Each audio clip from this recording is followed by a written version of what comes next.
আপনি কি প্রতিদিন 5 মিনিট অন্তর মোবাইল চেক করেন? নোটিফিকেশন না এলেও ফোন হাতে নেন?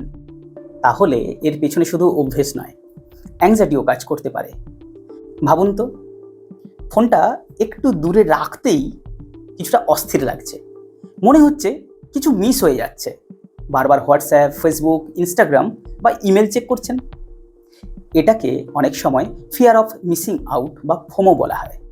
যখন আমরা প্রচণ্ড উদ্বিগ্ন থাকি, তখন আমাদের মস্তিষ্ক দ্রুত আশ্বাস খোঁজে, আর মোবাইল ফোন সেই আশ্বাসের একটা সহজ উৎস হয়ে দাঁড়ায়। একটা নোটিফিকেশান, একটা মেসেজ, একটা লাইক কিছুক্ষণের জন্য ভালো লাগলেও কিছুক্ষণ পর আবার অস্থিরতা ফিরে আসে।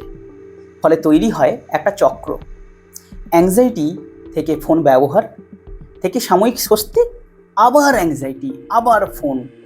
ফলে ধীরে ধীরে মনোযোগ কমে যায়, ঘুমের সমস্যা বাড়ে, বাস্তব সম্পর্ক দুর্বল হয় এবং মানসিক চাপ আরও বেড়ে যায়।